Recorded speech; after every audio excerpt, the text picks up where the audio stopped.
శ్రీను వైట్ల గారు నన్ను స్టార్ చేశారు. గర్వంగా చెప్పుకున్న ఒక మూమెంట్ అది. అయ్యో అసలు మీకు తెలియదు, ఆనందం సినిమా ఈరోజు రిలీజ్ అయింది కదండి. రిలీజ్ అయిన తర్వాత ఒక 2-3 రోజుల తర్వాత నుంచి నాకు ఒక 13 సినిమాలు ఒకే రోజు వచ్చాయండి ఫోన్లు. 13 సినిమాలు ఒకే రోజు నాకు ఫోన్ వచ్చింది క్యారెక్టర్. నాకు తెలియదు అప్పుడు నేను చిన్నోని, అప్పుడు నాకు 23, 24. నాకు ఏది చూస్ చేసుకోవాలో తెలీదు, ఏం తెలీదు, చేసుకుంటే వెళ్ళిపోయాం అలాగంతే. సో అది ఆనందం అనే సినిమా నా లైఫ్లో అది ఇంకా చెరగని ముద్ర అండి. అది ఇంకా ఆ రోజు షూట్లో ఎంఎస్ నారాయణ గారితో మీ ఎక్స్పీరియన్స్ చెప్పండి. ఎందుకంటే ఒక షాట్లో మీరు ఆయన షర్ట్ కూడా పట్టుకుంటారు. అవును, ఆయన అప్పటికి చాలా పెద్ద గొప్ప నటుడు. అయ్యో సో ఆ ఎక్స్పీరియన్స్ చెప్పండి ఎంఎస్ నారాయణ గారితో. అయితే ఆ రోజు ఫస్ట్ రోజు అండి ఆయనతో యాక్ట్ చేయటం నేను ఎంఎస్ గారితో. దాని ముందు రోజు కూడా ఒక సీన్ చేసాము, కానీ ఆ రోజు నైట్ ఎఫెక్ట్ సీను అది 2 days ప్లాన్ చేశారండి శ్రీను ఇట్లా. యాక్చువల్గా ఓకే 2 days ప్లాన్ చేశారు. అది కూడా ఒక ఇక్కడ మన ఖైరతాబాద్ దగ్గరలో ఇక్కడ ఒక పెంట్ హౌస్ వెనక ట్రైన్ వెళ్ళేది కనపడతా ఉంటుంది, అది సోమాజిగూడ దగ్గర ఎక్కడ ఒక పెంట్ హౌస్లో అవును షూట్ చేసాం. మా బ్యాచ్లో మా రూమ్ సీన్స్ అన్నీ అక్కడ చేసాం. అయితే అక్కడ చేసాం. ఆ రోజు చెప్పారు ఇది పెద్ద సీను, ఇది 2 days అనుకుంటున్నారన్నట్టు తెలిసింది నాకు.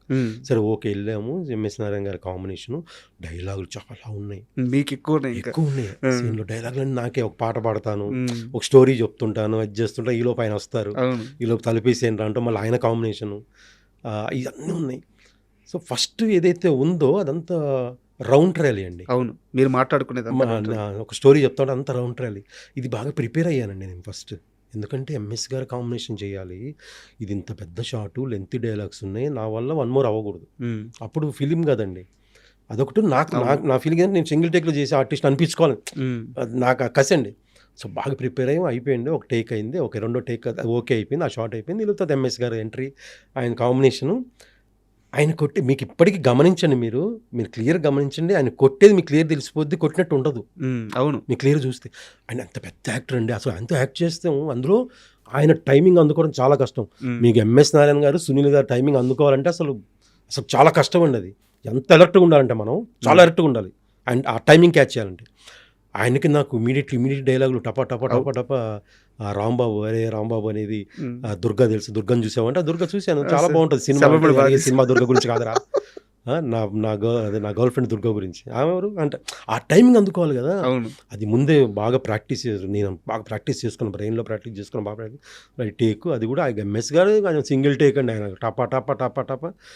అసలు 2 రోజులు అనుకున్న సీన్ 1 రోజులో అయిపోయింది ఆ సీన్. ఇంకా చేస్తుంటే శ్రీను వైట్ల గారు ఏంటంటే అండి, మీరు కామెడీ సీన్స్ చేసేటప్పుడు ఆయన నవ్వేస్తుంటారు, నేను మానిటర్ ముందు కూర్చొని, ఆయన ఇన్వాల్వ్ అయిపోతున్నారు దాంట్లో. మీరు గమనించండి, ఆయన షూట్లో అక్కడ జరుగుతున్న షాట్ ఆయన ఇక్కడ ఇన్వాల్వ్ అయిపోయి ఈయన నవ్వుతుంటారు, ఇందులో కొట్టు అంటుంటారు. అలాగే అసలు ఒక అందరు ఆర్టిస్టులు దాన్ని అందరూ బాగా ఆ టైమింగ్ సెట్ అయిందండి. అలాగా అసలు మామూలు సీక్వెన్స్ కదా సార్. అంతవరకు అయితే చాలా సినిమాల్లో మళ్ళీ దానికి రెప్లికా ట్రై చేశారు. అవును అలాంటి ఒకటి మళ్ళీ క్రియేట్ చేయాలి. ఇప్పటికీ నన్ను చాలా మంది అంటే మన ఏజ్ జనరేషన్ అంతా రాంబాబు అంటారండి, రాంబాబు అంటారు. అండ్ ఒక సీరియస్ క్వశ్చన్ అడిగిన తర్వాత మళ్ళీ మీరు చేసిన సినిమాల విషయం మాట్లాడుకుందాము. నాకు బాగా గుర్తు, నేను అప్పుడు డెస్క్లో కొత్తగా రైటర్గా జాయిన్ అయి ఉన్నాను. కొత్తగా కాదు, ఒక కొంత ఎక్స్పీరియన్స్ ఉంది. రాజా ది గ్రేట్ మూవీ అది చిన్న సక్సెస్ మీట్ లాగా జరుగుతూ ఉంది. నా ఫోను రింగ్ అవ్వడం మానేసింది, ఇండస్ట్రీ నుంచి ఫోన్లు రావడం మానేసింది. నా ఫోన్ రింగ్ అవుతుంటే అప్పులోళ్ళు మాత్రమే ఫోన్ చేసే రోజులు ఉన్నాయి. అలాంటి రోజుల్లో మళ్ళీ మొదటిసారి నా ఫోన్ మోగింది అని చెప్పి మీరు స్టేజ్ మీద ఒక స్టేట్మెంట్ ఇచ్చారు, గుర్తుందా మీకు? అవునండి, గుర్తుంది నాకు. అలాంటి ఒక స్థితికి ఎందుకు వెళ్ళారు? ఎందుకంటే వెయిట్ చిత్రం సీను అంటే వేరే వ్యాపారం తెలియదు, వేరే వ్యాపకం తెలియదు, ఇంత చిన్న గొడవలో ఎప్పుడూ ఇన్వాల్వ్ అవ్వలేదు, ఒక వ్యక్తిని మోసం చేయలేదు, ఏ తప్పు చేయని చిత్రం సీనుకి అలాంటి ఒక ఫేజ్ ఎందుకు వచ్చింది? అంటే ఇక్కడ ఓవర్ కాన్ఫిడెన్స్, ఓవర్ అంటాం కదండి, అది కూడా ఒక నాకు మైనస్. అంటే ఏం ఓవర్ అంటే నేను ఎప్పుడు బిజీగా ఉంటా, నేను మంచి ఆర్టిస్ట్ కదా, పొగరు. ఒప్పుకుంటారా మీరు? అది ఒప్పుకుంటా అండి, ఆబ్వియస్లీ నేను ఒప్పుకుంటా. అది నేను అలా ఓవర్ కాన్ఫిడెన్స్ అవ్వటం వల్లే జరిగింది. నేను ఎప్పుడు బిజీగా ఉంటా, ఇలా వచ్చింది ఇలా ఖర్చు పెట్టేస్తేయండి, రేపు మళ్ళీ ఇంకో సినిమా వస్తుంది, నాకు నేను ఎప్పుడు బిజీగా ఉంటా అనేవాడిని ఫ్రెండ్స్తో.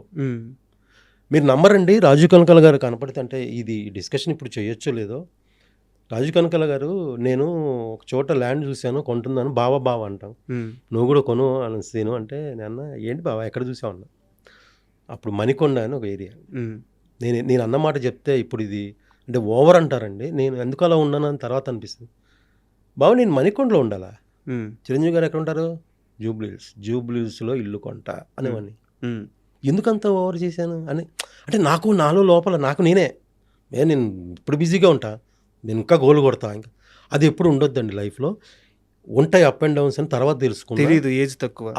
ఏజ్ తక్కువ, తెలీదు, ఓవర్ కాన్ఫిడెన్స్. అందుకే ఉన్నప్పుడు దాన్ని దాచుకోవాలి, దాన్ని సేవ్ చేసుకోవాలి, దాన్ని ఎలా ఇన్వెస్ట్ చేసుకోవాలి. తర్వాత లైఫ్ ఎలా ఉంటుందని మనం ముందు చెప్పలేం. అది తెలియదు, అది మన చేతిలో ఉండదు. మనం ఒకటే చేయాలి, కష్టపడి హార్డ్ వర్క్ చేసుకోవాలి, దేవుడిని నమ్ముకోవాలి, కష్టపడి పని ఏదనుకున్నా దాన్నే దేవుడు అనుకుని నమ్ముకొని ముందుకెళ్ళాలి. అదొకటే చేయాలి తప్ప నేను ఎప్పుడు ఇదే స్థితిలో ఉంటా అనుకుంటే అది రాంగ్. బట్ మీ విషయంలో బ్యూటీ ఏంటంటే మీరు ఏ రోజు కూడా పనిని అశ్రద్ధ చేయలేదు. లేదండి. సో ఛాన్స్లు ఉన్నా లేకపోయినా బాడీని కరెక్ట్గా మెయింటైన్ చేసుకుంటూ వచ్చారు, హెల్తీగా ఉంటూ వచ్చారు, సినిమా అవకాశాల కోసం తిరుగుతూనే వచ్చారు, నేను ఇప్పటికీ తిరుగుతానండి, కష్టపడుతూనే ఉన్నారు. ఆ విషయంలో మాత్రం మీ మీద 0 కంప్లైంట్స్. సో మైండ్ సెట్ అనేది చిన్న ఏజ్లో వచ్చిన ప్రాబ్లం. అది నేను అలా లేదండి, నేను మధ్యలో ఖాళీకి కూడా ఉండొద్దు, నేను వర్క్ అడుగుతానండి, ఏం ప్రాబ్లం లేదు. నాకు చాలాసార్లు మన వేణు గారు, ధనరాజు గారు, మేమందరం ఈవెంట్స్ కూడా తీసుకెళ్ళేవాళ్ళండి. నన్ను తీసుకెళ్ళాను, నాకు ఫోన్ చేసి అన్న రండి ఈవెంట్స్కి వెళ్దాం అని తీసుకెళ్ళి. నాకు అంటే ఫైనాన్షియల్గా నాకు అక్కడి నుంచి కూడా. ఆ తర్వాత మళ్ళీ వేణుగారే నాకు జబర్దస్త్లో నేను చేస్తున్నానన్నా మీరు రండి అంటే నేను వెళ్ళి జాయిన్ అయ్యాను. జబర్దస్త్ చేశాను కొన్ని రోజులు, నాకు అక్కడ నడిచింది. అలాగా నాకు నాగిరెడ్డి గారిని, నాగతేజ అని వాడు జబర్దస్త్లో చేసేవాడండి. ఆడు ఇప్పటికీ నన్ను ఈవెంట్స్ పిలుస్తాడన్నాడు. నాకు చాలా రోజులు చాలా ఈవెంట్స్ ఇచ్చాడండి, చాలా ఈవెంట్స్. నాకు చాలా హెల్ప్ అయింది, అవన్నీ నాకు ఫైనాన్షియల్గా హెల్ప్. ఆ తర్వాత చిట్టిబాబు అని ఫ్రెండ్ ఉన్నాడు, వాడు ఈవెంట్స్ చెప్పేవాడు. ఈవెంట్స్ మీద చాలా రోజులు బతికానండి నేను, చాలా నడిపి. అంటే ఇండస్ట్రీ ఆ ఈవెంట్స్ వచ్చిన డబ్బులతోనే మళ్ళీ నేను సేవ్ చేసుకోవాలి, మళ్ళీ తిరగాలి ఆఫీసులో, మళ్ళీ డైరెక్టర్ని కలవాలి, మళ్ళీ ఏం కాదు ఉంటుంది స్ట్రగుల్, వచ్చినప్పుడు ఉంది కదా అలాగే మళ్ళీ తిరుగుదాను, మళ్ళీ స్ట్రగుల్, మళ్ళీ తిరిగానండి, బాగా తిరిగానండి, బాగా. మళ్ళీ నేను సెకండ్ టైం తిరగటం ఏంటి అని నాలో నేను ఎప్పుడు అనుకోలేదు. తిరగాలి, అవును డౌన్ ఫేజ్ ఉంది, ఏం కాదు తిరుగుదాం, మళ్ళీ గోల్ కొడదాం. ఈసారి గోల్ కొట్టాడు మాత్రం ఓవర్ కాన్ఫిడెన్స్ వద్దు, ఏమొద్దు, క్రమశిక్షణతో జాగ్రత్తగా ఉండాలి.